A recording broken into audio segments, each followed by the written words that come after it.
Hey guys, Carlos here with BuckarooGear. I'm in the shop today working on shotgun chaps, and I got a short, hopefully quick, that's redundant, video for you on turning my zippers around. Here we are. These are the zippers I normally use. They're the pre-made zippers with determinate points on the ends where you start the zipper and they unzip and then rezip. Some people will do partial step ins and then they zip them down. Most of the chaps I build are like this, where they fully unzip or fully open up and then you start the zipper and zip them down. So this is pretty basic stuff, but I still see a lot of people do it a different way. And I'm not going to say it's wrong, because there's not really anything that's wrong in leathercraft. If it works for you, it works for you. But I see a lot of people do it a different way, and I'm going to talk about what I mean by different. Here's the inside of the leg flap. The zipper pull should always be on the inside. Turn it over. This wraps around the inside of your leg to the outside, and you start the zipper up top here and then pull it down to close it. Pretty simple stuff, right?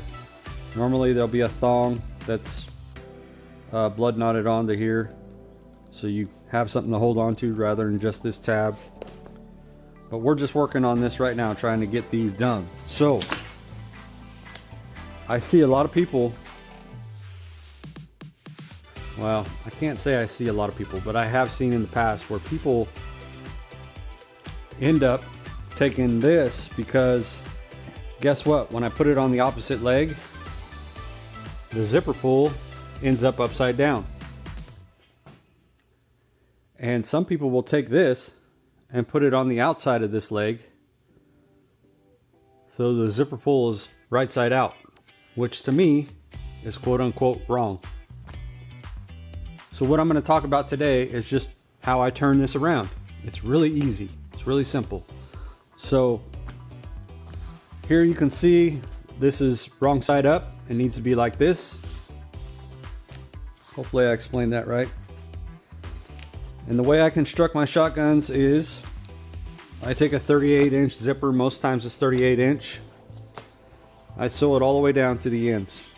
Okay? Whatever excess zipper there is, I'm going to trim it off. So I'm going to go over here to my oil bench where I have a rope cutter, and that's how I trim it off. If you don't have a rope cutter, you can just cut it with a knife and then just burn it with a lighter or something.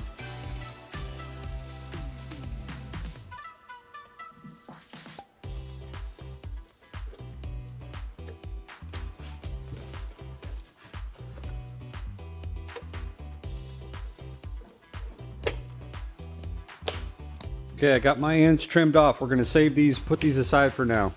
We're going to take these zipper pulls off the bottom, and we're going to bleed black. We're going to bleed back our little pull thongs on them. Okay, I got my little zipper thongs installed.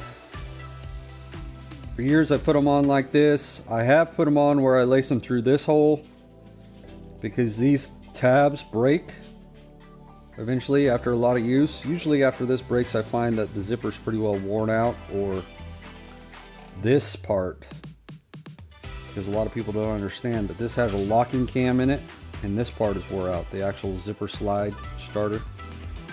Anyway, all right, so these are done. Okay, so this is what I use. You saw before we slid the zipper pull off the end, so there's no, at this point, there's no reason why it would be turned around the wrong side out or inside. Believe it or not, I've seen chaps built this way. I've also seen chaps with the zipper pull on the outside because they didn't know they could turn the zipper pull around on the zipper tape itself. Hopefully that makes sense.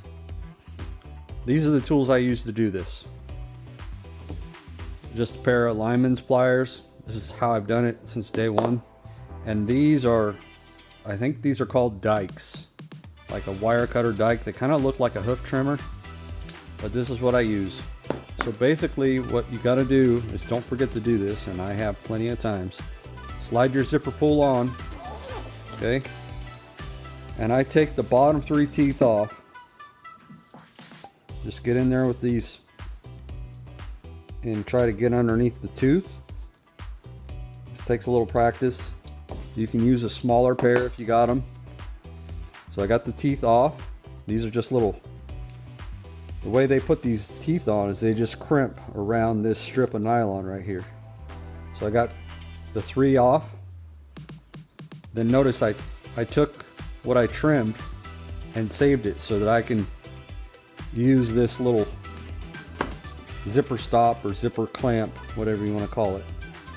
And sometimes this can be a little tricky to get underneath there with this, and it depends. I find that sometimes if these are crimped uneven to where this leg is shorter than that leg, it's hard to get underneath there with these dikes. So you can go sideways like this and try to get underneath it to open that up. See, it's just crimped on there, so it's open. I'm gonna put it down here where I took the teeth off and just recrimp it with my pliers. Now you're gonna go ahead and zip them up.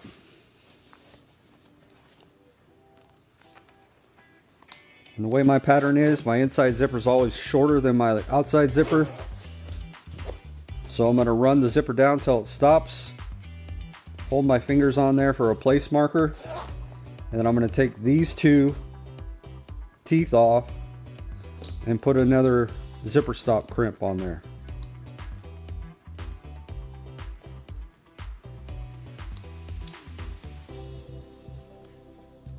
Take this crimp off.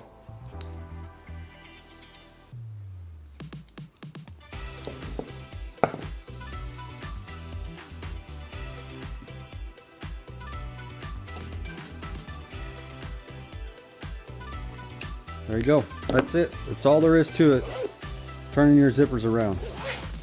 Anyway, hopefully you guys got something out of that. Thanks for watching. We'll see you on the next one.